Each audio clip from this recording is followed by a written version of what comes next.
ఒక పక్కన ప్రభుత్వ ఉద్యోగులకు పాపం 35 ఏళ్ళు కష్టపడి ఉద్యోగాలు చేసి వాళ్ళు దాచిపెట్టుకున్న పైసలు వాళ్లకు రిటైర్మెంట్ బెనిఫిట్స్ ఇవాళ 12,000 కోట్ల రూపాయలు బకాయిలు పెట్టిపోయిండు.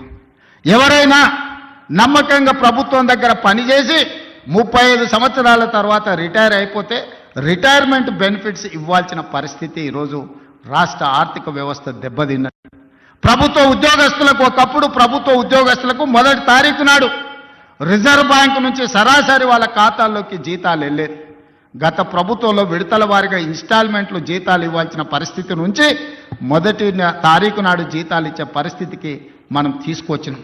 ఒక్కొక్కటిగా సరిదిద్దుతున్నాం, ఒక్కొక్క వ్యవస్థను ప్రక్షాళన చేస్తున్నాం. ఈరోజు ఉన్న కష్టాలకు ప్రభుత్వ ఉద్యోగులకు రిటైర్మెంట్ బెనిఫిట్స్ ఇవ్వాలంటే కష్టంగా ఉంది. విద్యార్థులకు కాలేజీలకు ఫీజు రియంబర్స్మెంట్ ఇవ్వాలంటే కష్టంగా ఉన్నది. షాదీ ముబారక్ కళ్యాణ లక్ష్మిని అమలు చేయాలంటే కష్టంగా ఉన్నది.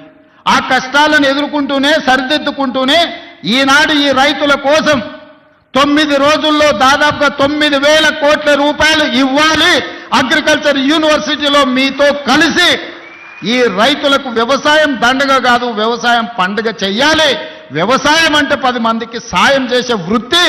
వాళ్ళు కష్టాలలో ఉండి వాళ్ళు కాలిపోతున్న 10 మంది కడుపు నింపాలని ఏ రైతాంగం కష్టపడుతుందో ఆ రైతాంగానికి రైతు భరోసా పథకం ద్వారా ఈనాడు ప్రారంభించి 9 రోజులు తిరిగే లోపల దాదాపుగా 9,000 కోట్ల రూపాయలు 1,49,00,000 ఎకరాలకు 70,11,984 మంది రైతులకు రైతు భరోసా పథకం కింద నగదు బదిలీ చేయడానికి ఈరోజు ఇక్కడికి వచ్చిన మిత్రులారా, ఇన్ని కష్టాలు